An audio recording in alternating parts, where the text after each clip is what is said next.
Natasha is the COO of Cable Feeder Systems. To be successful, you need other people to be successful as well. Natasha is not only a very successful career woman, she's also a dedicated mom and an all-round impressive woman. You must always remember what drives you. Does it drive you to be significant or successful? Every single one of those nuggets of advice. And it's applicable to men or women.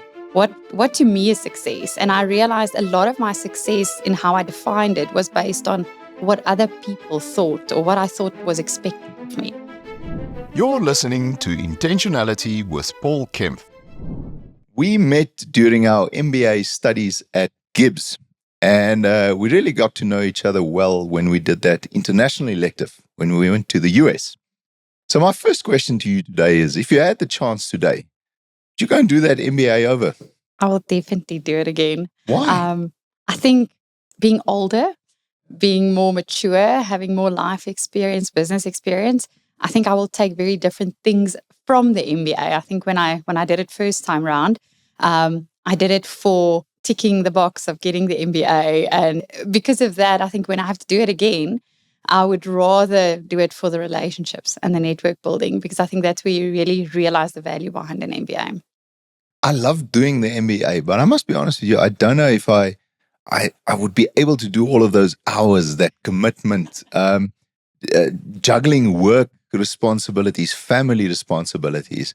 I think that's the thing that would probably get me. But I do agree with you 100%. I think what we learned there, the experiences we built up, the relationships, the networks, to me, that was absolutely incredible. Tell me, what was the one thing that you would say stood out most for you? What was the thing that was the most valuable for you during your time at the MBA? Definitely the people. I think relationships that I've built with people from the MBA is ones that last a lifetime, like ours. But I think post MBA, most of my jobs post then was based on relationships I built from my journey at Gibbs. So that's most valuable. I think coming from a finance background, most of the subjects we did there, we've already done. It was still hard. It was still a lot of hours. But that's definitely not where the learning for me came from. It was learning from people around the table with different experiences, different backgrounds or frames of reference. Natasha, you've said a lot about relationships. I just want to explore that a little bit more. This whole idea of intentional relationships, having intentional relationships in your life. What is it that you do, or can you give us an example of where you've been very intentional about the relationships you've had in your life and the role they've played in your life? I think when I'm building relationships with people, it's obviously about the connection. It's not about how you subtract something from those relationships. I think the good part of the MBA is where those relationships actually does become more meaningful in your life, but it evolves naturally. And one example of that is where I contacted John, one of the guys that studied with us.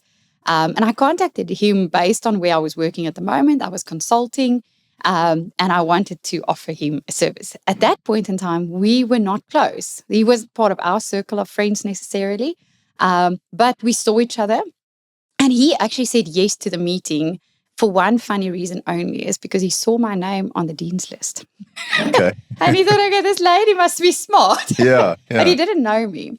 And through that one interaction, reminiscing about our relationship, reminiscing about our time that we studied together, we actually started building a very good friendship. And that friendship ended in him offering me a job. And I became the first non-family member in a family business that was just acquired by a listed company to help them navigate through that process. And I worked there for 7 years until literally a month ago. And we still have contact. He's become such a mentor to me. He's always been very wise and mature in the way he thinks. So it's a relationship that post a job. It's a friendship, it's a mentorship, and it's been very valuable. And I think those are the nuggets from MBA and from relationships where it might have started at something. But if you invest your time, like in any relationship, how it can actually evolve and mean something both to you, to a company, we can build great things together. Couldn't agree more. I think if I had to choose two benefits for me from the MBA, that would certainly be one of them, the networks, the friendships. There's another thing that the MBA taught me, it expanded my capacity. In that first few weeks, you think, how am I going to cope with all of this? How am I going to juggle all of these responsibilities? And then over time, you find a way. I learned how to delegate. I could never delegate, and I was forced to do it because you could not, with the capacity, do everything anymore. I learned to sleep less. That's one of the things. and somehow you never go back to where you were before. You sleep less, you work longer hours. I think that's another benefit of the MBA. There might be a lot of people, listeners, followers, thinking about an MBA. Do you think it's still relevant? Do you think it's something that still has value in today? I think if you do it for the right reasons, yes, but you need to understand why you do it. If you do it for something next to your name, for another diploma on the wall, I think it's the wrong reason. I think you have to be in a certain place in your career to really find value from it. Then I think, yes, definitely. I don't think anyone will regret it if they're in the right place and in the right mindset. There's definitely value to it. I've had a couple of people ask me about it, and I think just to add to what you have said, two of the things that stands out for me is it has to be the right time in your life. I don't think it's something you should do if you're in your early 20s, for example. I think you need to be a bit more mature. That's just my feeling about it. And I think the second thing for me has always been, because it's a leadership qualification, it really does help if you have a little bit of leadership experience, if you've managed a team before. But I think if those two things are there, the maturity and the leadership experience, I think it's an absolutely invaluable qualification and experience. Yeah, absolutely. I think there's a lot of stereotypes around MBAs. That's most of the comments I find when someone finds out you've done an MBA is, oh, you've done an MBA. How do you know? Because someone tells you. That's normally what you hear. That's right. That's right. And I think that-that's the wrong way to perceive what it is. And again, it comes back to the learnings that you take from it at the end of the day and how that helps you build the next step in your career or just in life in general. We learned a lot, the global module, everything we learned then, we experienced. And no, it was absolutely amazing. I will let anyone I know promote them into doing that.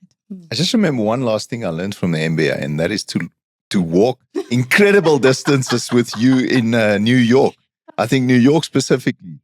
At some point in time, I just said to you, I cannot walk anymore. Yeah. Have you been back to the US? I have.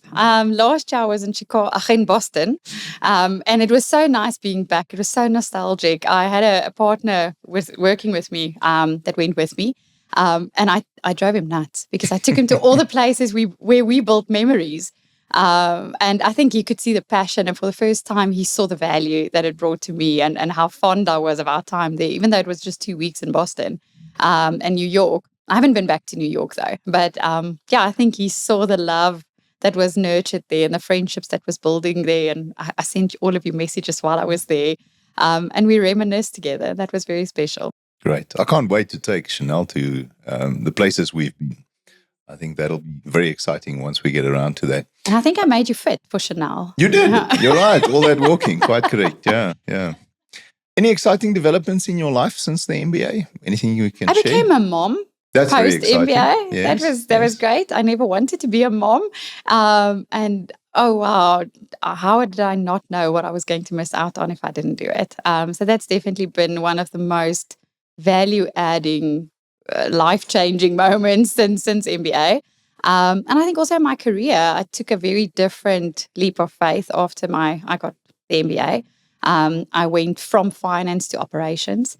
I always loved operations. So I got the opportunity to go as a chief operating officer at a very small company, but very diverse, got to deal with so many different things that I would never have seen in my role as finance manager or CFO. So yes, that changed the path of my career. I went back to finance after that. I think finance finds you when it's something so part of your core. And now going back into full operations. Yes. So lots of exciting things that happened post MBA. Okay, I want to explore that career trajectory of yours in a moment. Maybe just my standard question I ask for all guests, one that I love hearing the answer to. And that is, what is it that Natasha Brits is passionate about? What is it that you that gets you up in the mornings, that puts a smile on your face? And it could be three things. It could be one thing.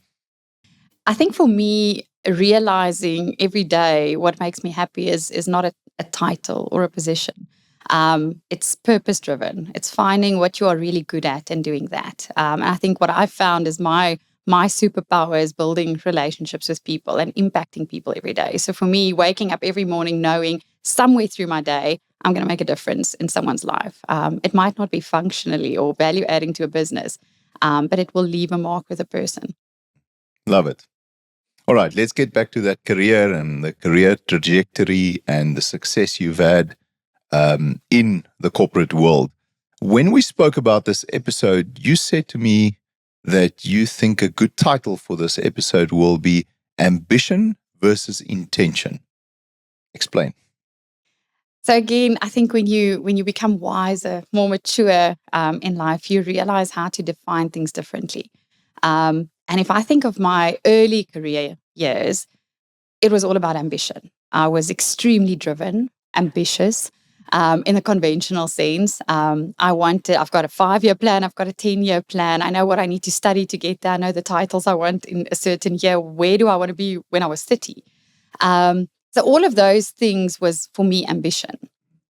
And then one day you realize, and for me it happened somewhere between 30 and 40 years old. I woke up one day and a daunting thought came to mind. It's like, what now?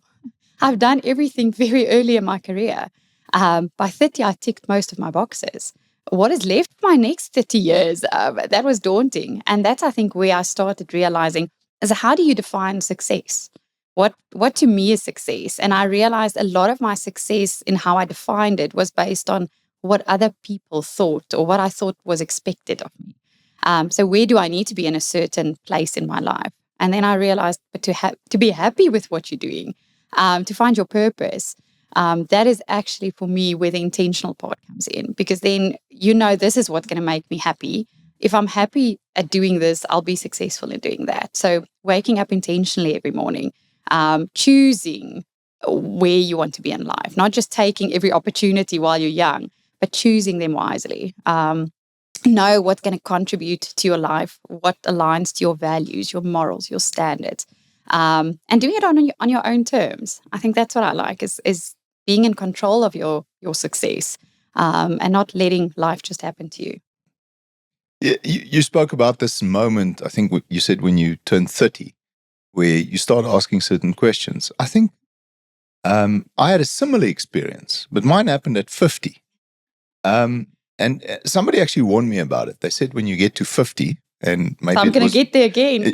You're going to get there again. At 50, you start asking different questions. You talked about purpose. You talked about success and where your success is going and what the definition of success is.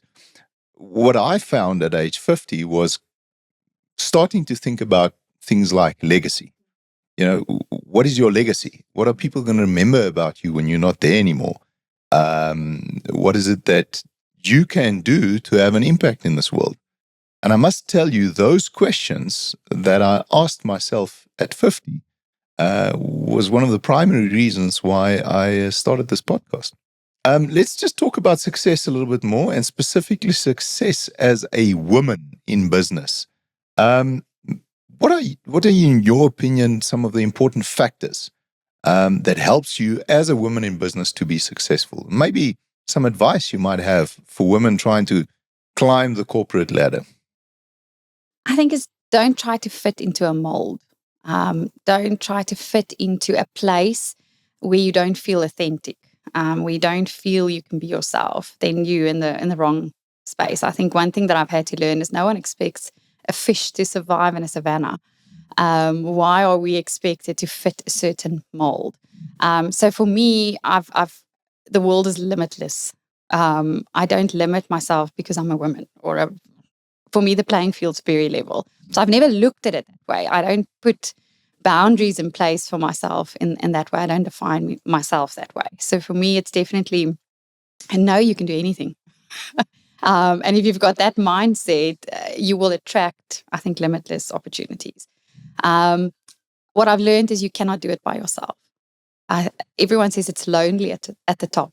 I think it's lonely when you choose to be lonely. Build a tribe, have a network, have people you can really trust. And it's indifferent. For personal matters, have a personal tribe. For professional matters, have a professional tribe. But have people that you know will be dead honest with you. But know they've got your best interest at heart. So that for me is critical if you want to be successful. You cannot be an island. You have to have people around you to support you. I think then to be successful, you need other people to be successful as well. So for me, cheering people on around me, that's very important. I'm very passionate about making people feel seen and heard, and that they matter. And that whenever I make a decision in my career or personally, is how do you involve other people in those decisions? And it's always a group effort. Again, it comes back to you can't be successful by yourself. You need to do it with people. So having that impact on them for me is important. And then understanding your purpose. We all have something different to bring to the table. What I'm good at is not the same as what you are good at. So instead of looking across the fence and trying to be something else, just understand yourself and what you bring. I think that is critical. Too many people are trying to be something they're not. And somewhere, only authenticity is what's going to get you to the next step. That's what people really see in you. It's not all the qualifications and the experience. And it's not just that. I think there's some great insights there, but there's something I particularly like about what you've said now. And that is that you can take every single one of those insights, every single one of those nuggets of advice, and it's applicable to men or women. It doesn't matter. It's the same. Love that. We're getting close to the end of this interview. You can't believe how time flies when you're having fun. Is there anything that you do in your life intentionally? I mean, after all, the name of this podcast is Intentionality with Paul Kempf. Is there anything you do intentionally on a daily, weekly, monthly basis that you think contributes to your success, that helps you to be more successful? I do. And I think it's very simple. When you read all the leadership books, it's about doing exercise and having this ritual. I think for me, it's much more simple than that. When I was a very little girl, my dad taught me to wake up with joy every day. And to choose that every day. So I think if I have to single out one thing that I'm very intentional about, and I think you've known me long enough to attest to that, is every single morning when I wake up, I choose for this to be a good day. No matter if it's bad, there's going to be something good in that day that you can take from that day. So it's how do you find joy in the little things? How I always tell people that works with me, do at least one thing you love every day. Because we get stuck in routine and boring things. So find that one thing that excites you every day. And I think that positivity, for me, it becomes like a magnet. And that's what my dad taught me, is if you shine positivity, that is the magnet. That's what you will attract at the end of the day. And I really believe that's why I've gotten opportunities. I've been so lucky with what opportunities I've been faced with in my career, in my life. But I really think it comes down to your attitude to things. And I always, someone told me the other day, is no matter what comes to me, even if it is the worst piece of, I must think, what's a proper word for crap on a podcast? I think you can use crap. Don't worry. Is I can polish it until it sparkles. That's what someone tells me. So no matter what the situation is and what is presented in front of me, I will find the good and I'll build something great from that little piece of good. And for me, that's literally the only thing intentionally I wake up with every day. The rest, I don't like routine. You see, right there in that answer is the reason why we became friends, why we've stayed friends, why we get along so well, because I can relate to every single thing you have said there. And you're right, I've known you for a long time. I don't think it's just waking up with joy in the morning for you. It's about having your entire day with that thought of joy and finding joy in the little things. I can relate to that. And I think it's probably been one of the best answers to this question that I ask anybody that comes on this podcast. I absolutely love it. Thanks for that. And thanks for sharing with the listeners and the viewers. I also do a tip of the week every week. So if you've listened to one or two of my episodes, you would know I would usually do a tip of the week when I do a episode on my own, but I always like my guests to give us a recommendation. I don't have a recommendation, but yesterday I was in a conversation with with someone, and what they told me resonated with me so much, and I think it links back to the whole theme of today. And we were having a farewell for a colleague that's going to the US, and someone told him, because this person was talking about success and he needs to be successful in this venture. And here in the corner, this one guy just very understatedly said to the guy, "You must always remember what drives you. Does it drive you to be significant or successful?" And that for me was profound, is that in everything that you do, if you can think, is this because I'm driving success or do I want to be significant? And it doesn't mean arrogant. It means making an impact every day. And that for me was just something that resonated is with every decision in your life, think significance or success. Because I think based on your perspective and what you're going to choose, your life's going to look different. Love it. Thank you so much for sharing that with us. That's it for today. I have a feeling this is going to be one of those episodes that people are really going to enjoy. They're really going to watch it. They're really going to share it. I just want to say how much I appreciate you being here today and just having a chat with me, reminiscing about what we've been through and what your journey to success has been like. So thank you for that. Thank you for your time today. Thanks, Paul, and thanks for inviting me. It was super fun spending time with you. I always love spending time with you. Thanks for watching Intentionality with Paul Kempf. Subscribe, like, and click that bell to get notified when we release more episodes on how to live a life of intention and purpose.